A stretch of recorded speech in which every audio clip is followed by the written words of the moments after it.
ہم اپنا آج کا سبق شروع کرتے ہیں۔ اعوذ باللہ من الشیطان الرجیم، بسم اللہ الرحمن الرحیم۔ اینما، جہاں کہیں بھی، اینما جہاں کہیں بھی، تکونو تم ہوگے، اینما تکونو تم جہاں کہیں بھی ہوگے، یدرک آپ پہنچے گی، کم تمہیں، الموت موت، یدرککم الموت موت تمہیں آ پہنچے گی، اینما تکونو یدرککم الموت تم جہاں کہیں بھی ہوگی، جہاں کہیں بھی ہوگے موت تمہیں آ پہنچے گی، ولو اور اگرچہ، کنتم ہو تم، ولو اور اگرچہ، کنتم ہو تم، فی میں، بروج قلعے، مشیدہ مضبوط، ولو کنتم فی بروج مشیدہ اور اگرچہ تم مضبوط ترین قلعوں میں ہی کیوں نہ ہو، اینما تکونو تم جہاں کہیں بھی ہوگے، یدرککم الموت موت تمہیں آ پہنچے گی، ولو کنتم اور اگرچہ تم ہو، فی بروج مشیدہ مضبوط قلعوں کے اندر، اگرچہ تم مضبوط قلعوں کے اندر ہی کیوں نہ ہو۔ پچھلی آیت میں ان لوگوں کا تذکرہ تھا کہ جہاد سن کر جن پر کپ کپی طاری ہو گئی، خوف طاری ہو گیا، اور وہ اس بات سے ڈرنے لگے کہ اگر ہم لڑنے کے لیے نکلیں گے تو ہم تو مارے جا سکتے ہیں۔ اللہ تعالیٰ ان کو فرما رہے ہیں کہ تم کہاں نہیں مارے جا سکتے، کوئی ایسی جگہ ہے جہاں تم موت سے بچ سکو؟ تم تو جہاں کہیں بھی ہوگے موت تمہیں آ کے رہے گی، اینما تکونو جہاں کہیں بھی ہوگے۔ بلکہ ہم چوتھے پارے میں پڑھ کے آئے تھے کہ لبرز الذین کتب علیہم القتل الی مضاجعہم، کہ جس کی موت کا اللہ کی طرف سے فیصلہ ہو چکا ہوگا تو جہاں اس نے مارا جانا ہے وہ وہاں پہنچ کر رہے گا، وہ وہاں پہنچ کر رہے گا۔ دیکھیے کچھ لوگ فضاؤں میں موت آ جاتی ہے، ان کو فضاؤں میں ان کو موت آ جاتی، یہ حالانکہ فضا مرنے کی جگہ تو نہیں ہے کوئی، لیکن وہ فضاؤں میں ان کو موت آ گئی، جہاز کریش ہو گیا یا جہاز کے اندر ہی مر گئے، وہ فضاؤں کے اندر۔ حالانکہ آدمی کا تصور ہی نہیں ہوتا عمومی طور پر، نہیں یار اس سڑک پہ نہ جاؤ خطرہ ہے، اس راستے میں نہ نکلو خطرہ ہے، یہاں نہ جاؤ خطرہ ہے، اوپر کے بارے میں کوئی سوچتا ہی نہیں ہے کہ میں فضا کے اندر مر جاؤں گا، لیکن ہوتا ہے۔ اینما تکونو یدرککم الموت، تم جہاں کہیں بھی جاؤ موت تمہیں آ کے رہے گی، ولو کنتم فی بروج مشیدہ، چاہے تم جتنے مرضی مضبوط حصار کے اندر ہو، مضبوط ترین سیکورٹی کے اندر تم کیوں نہ ہو۔ عموماً دنیا میں جو بادشاہ ہوتے ہیں، حکمران ہوتے ہیں، ان کی سیکورٹی بڑی سخت ہوتی ہے، کتنے ہی بادشاہ مارے گئے، کتنے ہی حکمران مارے گئے، اور یہ چھوٹے موٹے نہیں، بڑے بڑے ملکوں کے حکمران مارے گئے۔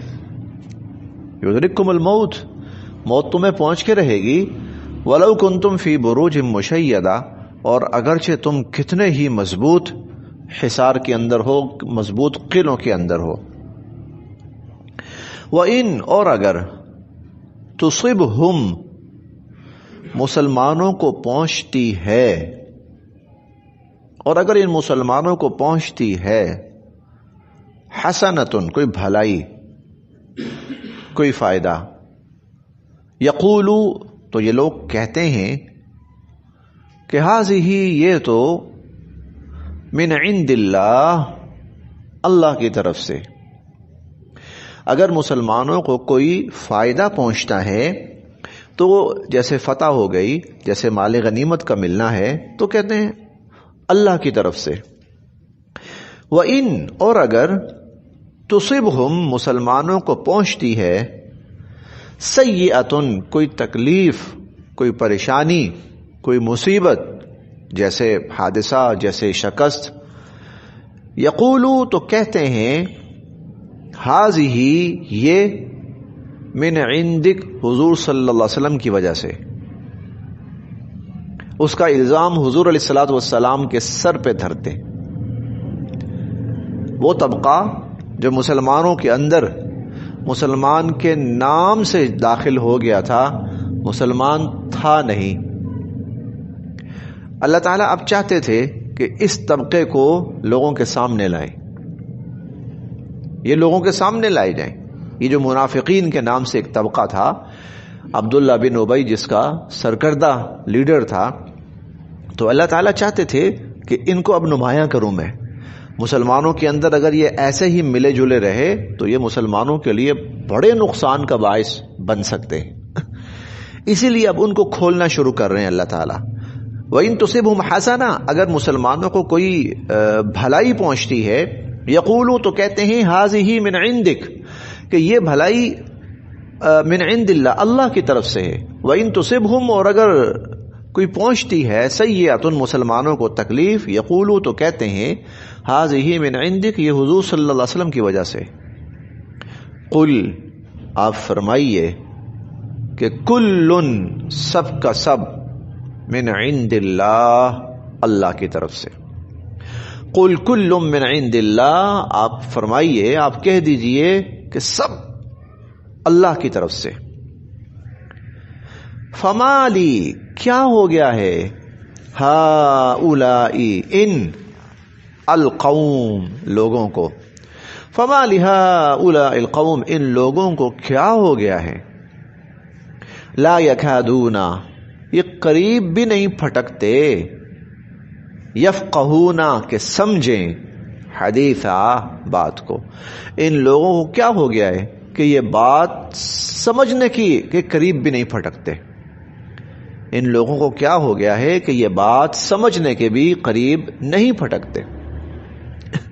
جو بھی حالت آتی ہے وہ اصل بات یہ ہے، اللہ کے ارادے اور اللہ کی اجازت اور اللہ کے حکم کے بغیر نہیں آ سکتی۔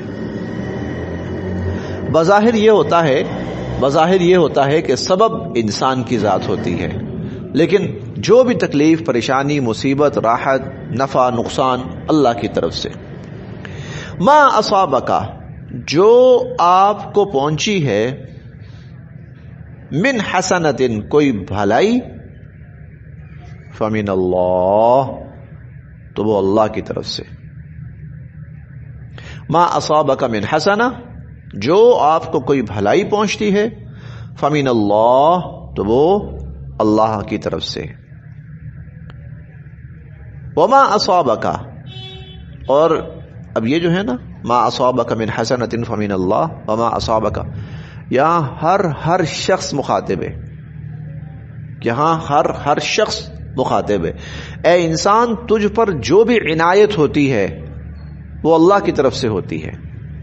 وما اصابک، اور جو تجھ پہ آتی ہے، من سیئۃ، کوئی تکلیف، فمن نفسک، تو وہ تیری وجہ سے، وہ تیری وجہ سے۔ اب یہاں فرق سمجھیے گا، پچھلے جملے میں، پچھلی آیت میں یہی بات منافقین نے اسی انداز میں کہی تھی، لیکن وہاں انہوں نے کیا کیا تھا، حضور صلی اللہ علیہ وسلم سے اپنے بغض کا اظہار کیا تھا، اور ان کے کہنے کا مطلب یہ تھا کہ اگر آپ کو فائدہ پہنچ گیا، اچھا وہ تو ایسے ہی ہو گیا، یعنی اس میں حضور صلی اللہ علیہ وسلم کی محنت، صحابہ کرام کی کوشش، اس کو کوئی دخل نہیں ہے، بس وہ اتفاقاً ہو گیا۔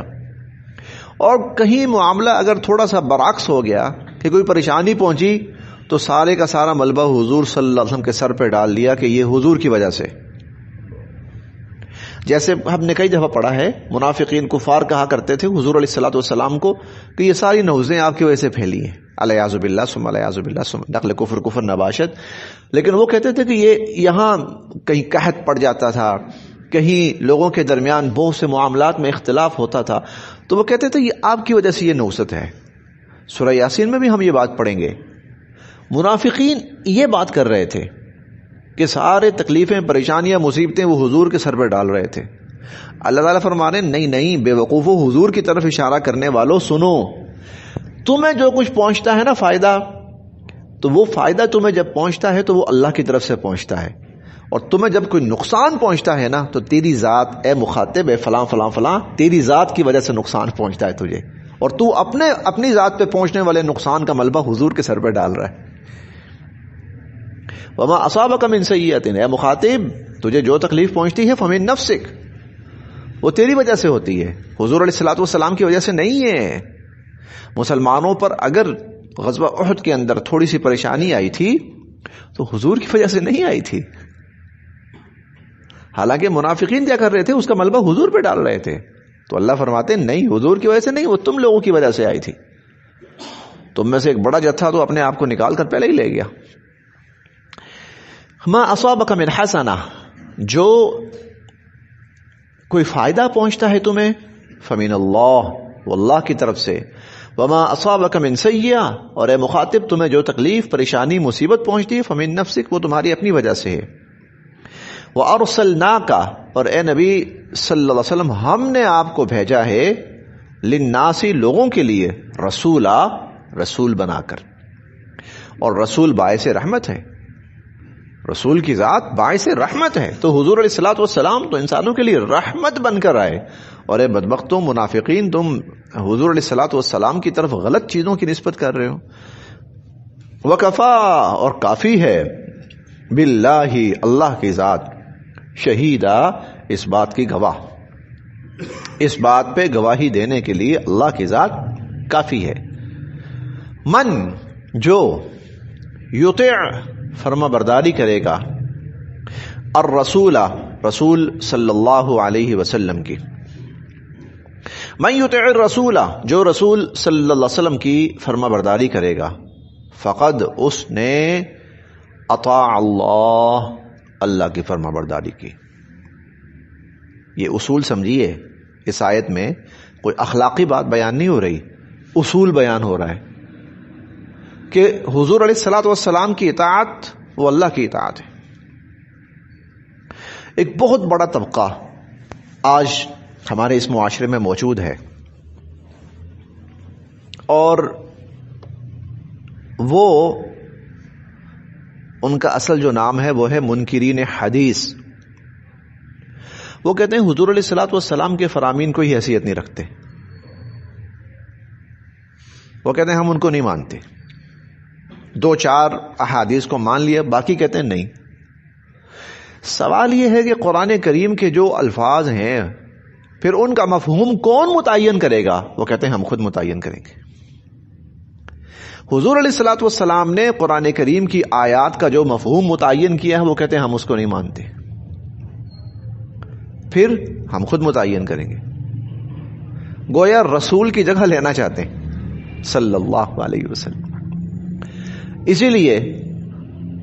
اسی لیے وہ کہتے ہیں کہاں آتا ہے قرآن میں 5 ٹائم نماز پڑھو؟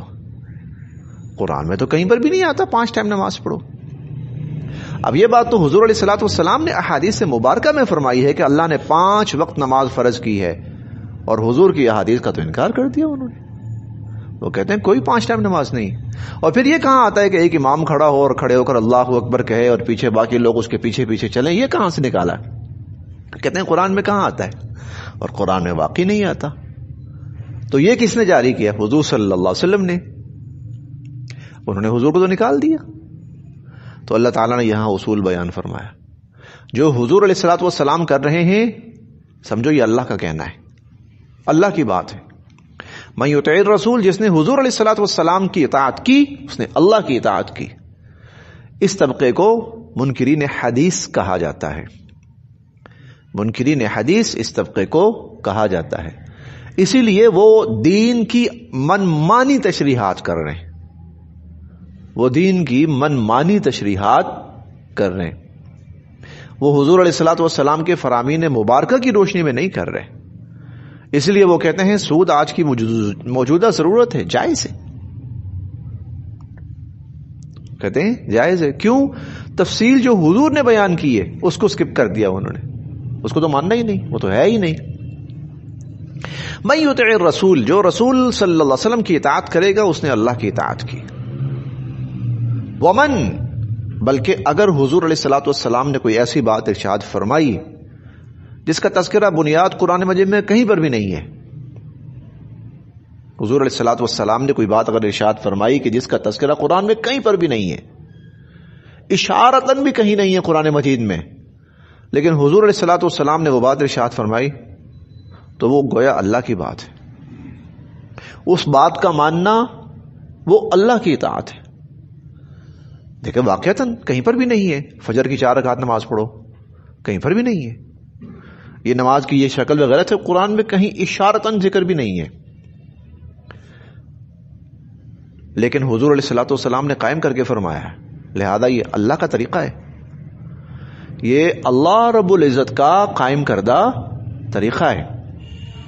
من یطع الرسول، جس نے رسول صلی اللہ علیہ وسلم کی اطاعت کی، فقد اطاع اللہ. دیکھیں کہیں پر بھی قرآن میں نہیں ہے کہ 9 ذی الحج کو میدان عرفہ میں جاؤ، قرآن میں اس طرح نہیں ہے. 9 ذی الحج کو عرفہ میں جاؤ، قرآن میں کہیں پر بھی نہیں. تو یہ کس نے متعین کیا؟ حالانکہ نہ جاؤ تو اس کو بغیر حج ہی نہیں ہوگا، اس کے بغیر حج ہی نہیں ہوگا. یہ حضور علیہ الصلوۃ والسلام نے متعین فرمایا، اور حضور علیہ الصلوۃ والسلام کی بات اللہ کی بات ہے.